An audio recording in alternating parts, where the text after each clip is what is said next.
तो आदाब, नमस्कार, गुड इवनिंग, सत श्री अकाल। एक बार फिर आप तमाम लोगों का स्वागत है क्राइम तक की कहानी के इस एपिसोड में। उम्मीद है पूरी फैमिली अच्छी होगी, अपना ख्याल रख रही होगी। हाल फिलहाल में जिस तरह की क्राइम की खबरें आ रही हैं, ख़ासतौर पर एक नया तरीका, और उस पर भी ये कि लिव इन रिलेशनशिप में रहना, फिर कत्ल करना, उसके बाद लाश के टुकड़े करना, फिर उन टुकड़ों को इधर उधर किस्तों में फेंकना ताकि पुलिस से बच ना पाए, मतलब बच जाए, पकड़े ना जाए।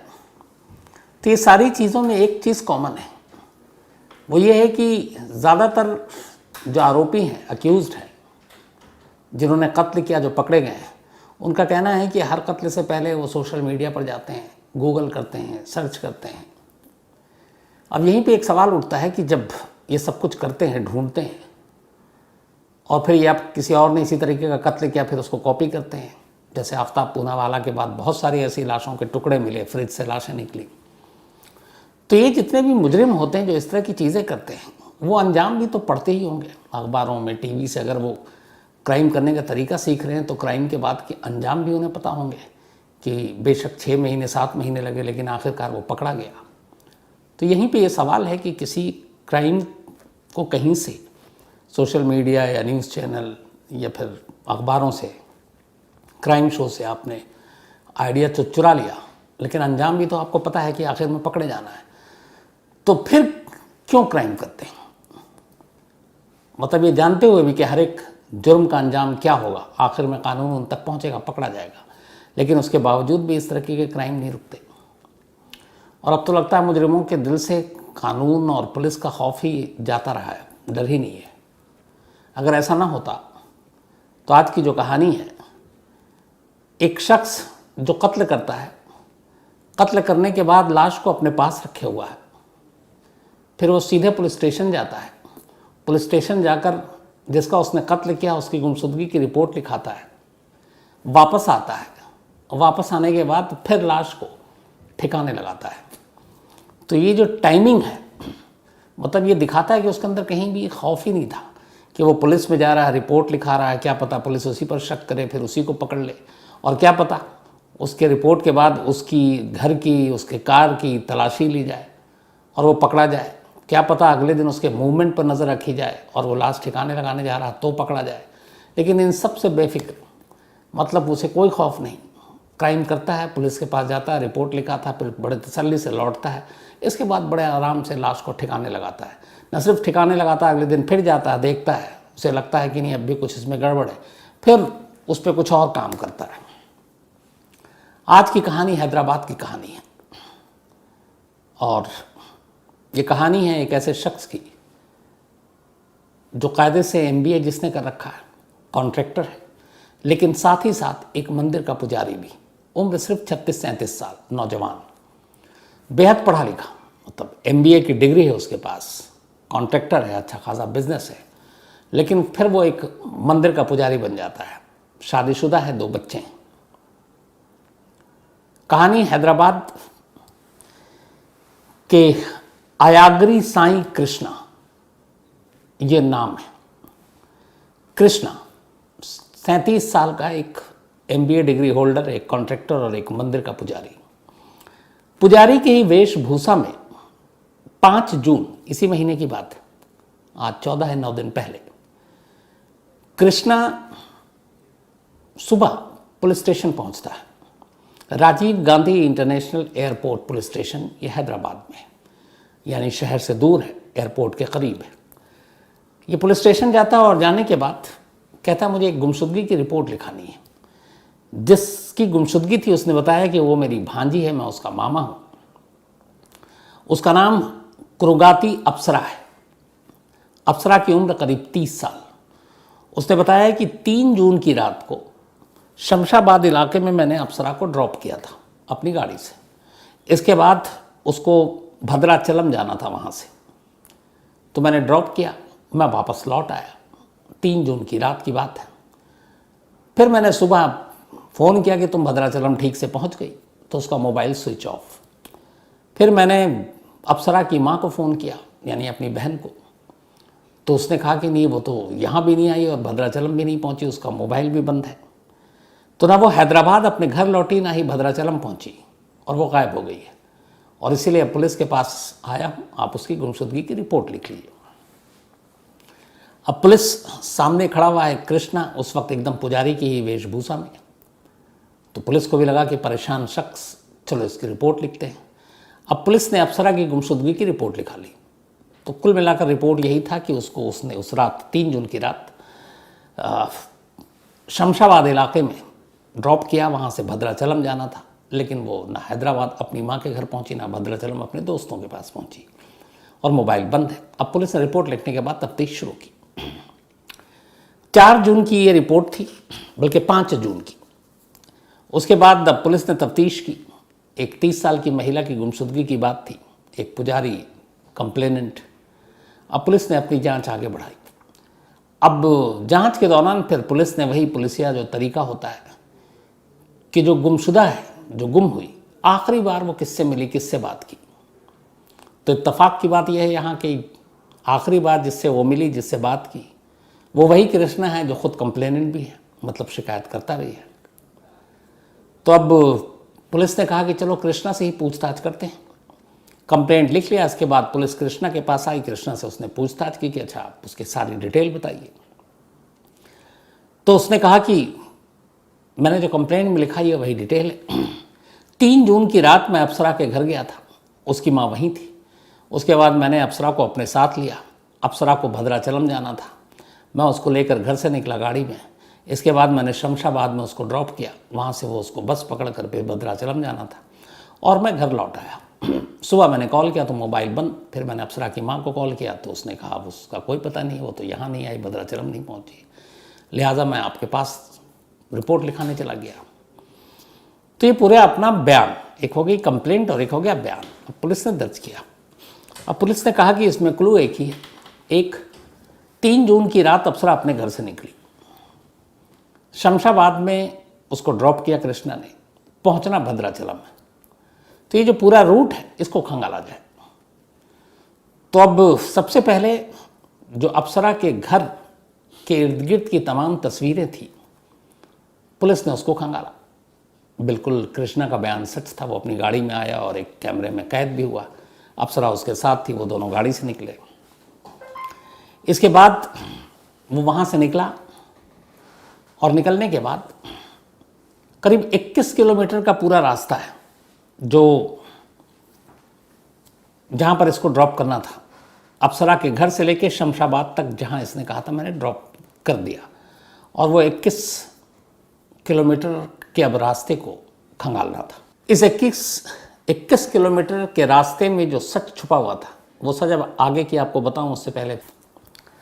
तो यहाँ पे कृष्णा जो MBA का डिग्री जिसके पास, कॉन्ट्रैक्टर और एक मंदिर में पुजारी, पुलिस को बयान दिया, पुलिस में रिपोर्ट लिखाई। अब पुलिस ने उसके बयान के आधार पर 21 किलोमीटर के उन रास्तों को नापने का फैसला किया, ख़ासतौर पर उन 21 किलोमीटर के रास्ते में जितने भी CCTV कैमरे हैं। अब पुलिस ने जब 21 किलोमीटर को नापा और रास्ते में जितने भी कैमरे थे उनको खंगाला, टटोला। 21 किलोमीटर के इस रास्ते में जो पुलिस को सबसे अजीब चीज़ लगी वो ये कि शुरुआती बयान तो सच था कृष्णा का, उसने अप्सरा को उसके घर से पिक किया। लेकिन फिर ये कि शमशाबाद में उसने उसको ड्रॉप किया और वो वहाँ से चला गया। उस पूरे रास्ते में शमशाबाद में दिखा तो ये, लेकिन ड्रॉप करते हुए नहीं दिखा। तो यहाँ पे सवाल ये था कि कृष्णा झूठ क्यों बोल रहा है कि उसने शमशाबाद में ड्रॉप किया।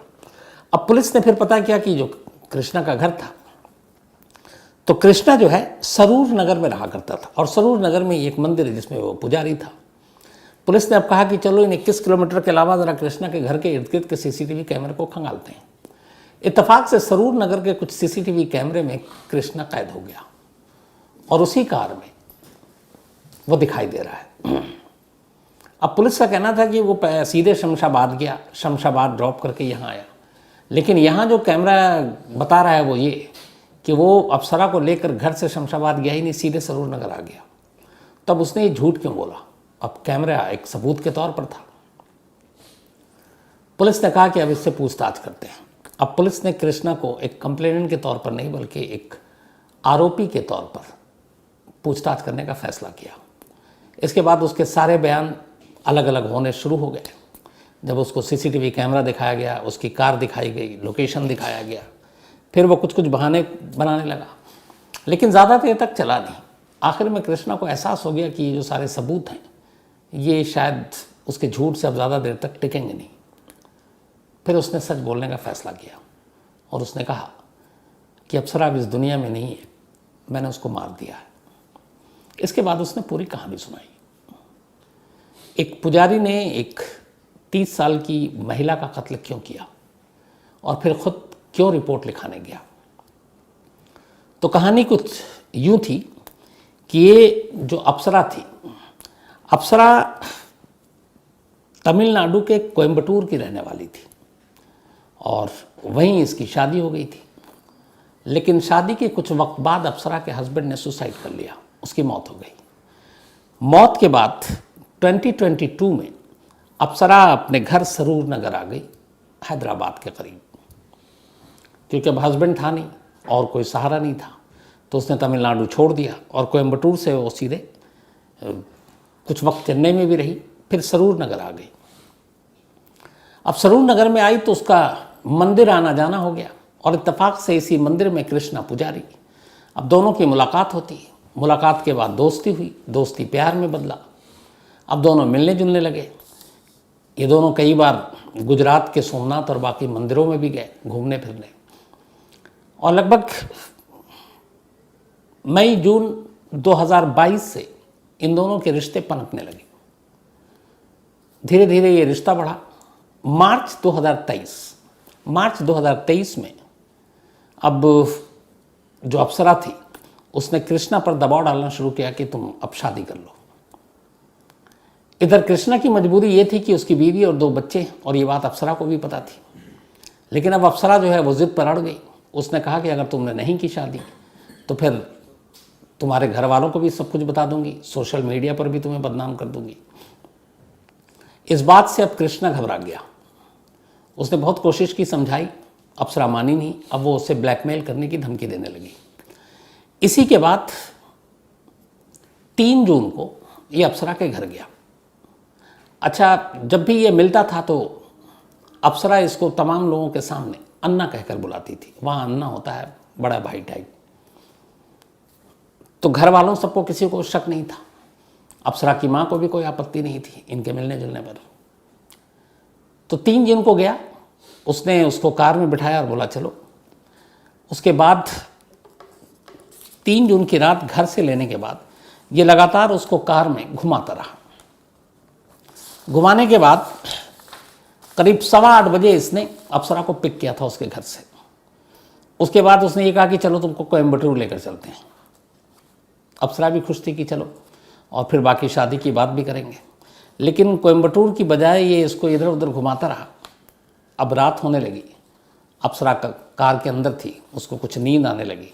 उसे फिर पता नहीं ये रूट कौन सा है, और ये उसको कोयम्बटूर ले जाने की बजाय शमशाबाद में एक नरकोड़ा विलेज है वहाँ ले गया। वहाँ ले जाने के बाद कार रोकी। अब दोनों में लड़ाई शुरू हो गई। लड़ाई के दौरान में पहले उसने सोचा था कि कार में उसका गला घोट कर मारेंगे, लेकिन अप्सरा जो है वो उसके साथ हाथापाई करने लगी। इसने पहले से कार में 2 पत्थर रखे हुए थे वजनी।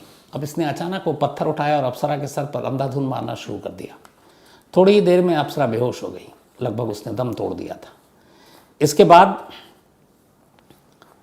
वो वहाँ से वापस आता है और सुबह करीब 4 बजे एक सुल्तानपुरा इलाका है, वहाँ पे एक काऊ शेल्टर है, गौशाला, वहाँ पर गाड़ी रोकता है। पहले सब कुछ चेक करता है और फिर ये सब कुछ करने के बाद ये वापस अपने घर पहुँचता है, गाड़ी पार्क करता है, लाश कार में है, और फिर सुबह हो जाती है। सोता नहीं है। जब सुबह हो गई तो अब ये फ़ोन करता है अप्सरा की माँ को और पूछता है अप्सरा कहाँ है। कहती कि नहीं, वो तो पहुँची नहीं। फिर ये कहता मैं आ रहा हूँ। फिर वहाँ जाता है, अप्सरा की माँ को भी अपने साथ लेता है और फिर इंदिरा गांधी जो एयरपोर्ट है, पुलिस स्टेशन, वहाँ जाकर अप्सरा की गुमशुदगी की रिपोर्ट लिखाता है। रिपोर्ट लिखाने के बाद अब ये वापस घर आता है। चूँकि 3 जून की रात को ही, लेकिन 4 जून हो गई थी, सुबह सुबह ये लौटा था। पुलिस स्टेशन से जब ये लौटता है तब तक लाश कार में ही है, मतलब एक गुमशुदगी की रिपोर्ट लिखा चुका है, खुद इसका नाम है कंप्लेनेंट में, और ये वापस आता है। वापस आने के बाद फिर ये देखता है कि कहाँ लाश को दफनाऊं। तो इसी के जहाँ पे वो मंदिर था सरूर नगर के पास, उसके पीछे एक सरकारी दफ्तर है, सब रजिस्ट्रार ऑफिस, वहाँ सन्नाटा है। तो वहाँ पे एक मेन होल था। उसने फिर लाश निकाली अंधेरे में और मेन होल के पास कार रोकी और लाश को मेन होल में डाल दिया। मेन होल में डालने के साथ ही उसने उसके जो बैग और बाकी चीज़ें थी वो सबको भी आग लगाई और उसी में डाल दिया। ये सब करने के बाद उसने मेन होल का ढक्कन बंद किया और वापस आया, अपनी कार को साफ किया, धोया और फिर सो गया। नेक्स्ट डे ये फिर गया मेन होल के पास कि कहीं ऐसा तो नहीं है कि लाश या ढक्कन खुल गया। तो उसने देखा मेन होल के करीब जाकर बदबू आ रही है, ढक्कन कुछ ना कुछ थोड़ा बहुत हिस्सा खुला हुआ था जिससे गैस पास हो रहा था। जब इसने देखा कि बदबू आ रही है तो लोग कंप्लेंट करेंगे, सब रजिस्ट्रार ऑफिस सरकारी का बराबर में है, तो भांडा फूट जाएगा। फिर ये नेक्स्ट डे इसने, चूँकि मंदिर वहाँ से इसका करीब था जहाँ ये पुजारी था, 2 ट्रक लाल मट्टी मंगवाई और लाल मट्टी मंगाने के बाद उसने उस मेन होल के इर्द गिर्द और मेन होल पर वो मट्टी डलवा दी ताकि बदबू और ये सारी चीज़ें दब जाए। जब ये सब कुछ हो गया तो वह बेफिक्र, इधर पुलिस में उसने कंप्लेंट पहले ही लिखा दी। अब ये माँ के साथ मिलकर, अप्सरा की माँ के साथ मिलकर अप्सरा को ढूंढ रहा है, इधर उधर मिल नहीं रहा है।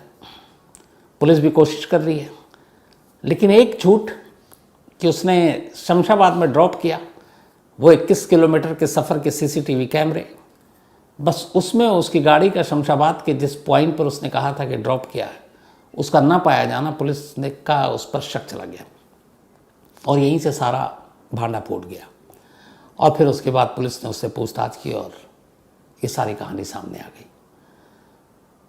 तो इसके बाद पुलिस ने उसे गिरफ्तार कर लिया, लेकिन अब वो थाने में बार बार खुदकुशी करने की धमकी दे रहा, पुलिस कस्टडी में है, और वो ये कह रहा है कि मेरा कोई इरादा नहीं था कत्ल का, लेकिन वो मुझे बदनाम करने की कोशिश कर रही थी तो मैं डर गया और उस वक्त कार में मुझे गुस्सा आया और मुझे कुछ पता नहीं और इसलिए मैंने कत्ल कर दिया, लेकिन मैं जो है सुसाइड कर लूँगा। तो अब उसकी इस धमकी के बाद उसके ऊपर ज़्यादा पैनी नज़र रखी जा रही है। लेकिन पुलिस का कहना है कि ये झूठ बोल रहा है इसलिए कि अगर उसका इरादा नहीं था कत्ल करने का तो फिर कार के अंदर इसने 2 पत्थर क्यों रखे थे, और वो पत्थर भी बरामद हो चुके हैं। तो इसका मतलब है कि ये पहले से प्लान किया हुआ था कि इसे कत्ल करना है। तो ये थी कहानी हैदराबाद की। लेकिन फिर वही जो शुरू में आपसे कहा था कि अब शायद खौफ नहीं है कानून या पुलिस का, वरना मतलब सोच के ही डर लगता है कि कोई इंसान पहले क्राइम करे, सबूत उसके पास पड़ा हुआ, लाश उसके पास है, उसके घर में, उसके कार में है, और उसे कोई डर नहीं है कि पुलिस कहीं यहाँ तक आ जाए, और लाश को अपने पास ही रखकर पुलिस स्टेशन जाए और फिर रिपोर्ट लिखाए, फिर वापस आए और फिर उस लाश को एक मेन होल में डाले, फिर उस पर मट्टी डलवाए। लेकिन ये सब कुछ हुआ है, वो भी हैदराबाद में। तो ये थी आज की कहानी।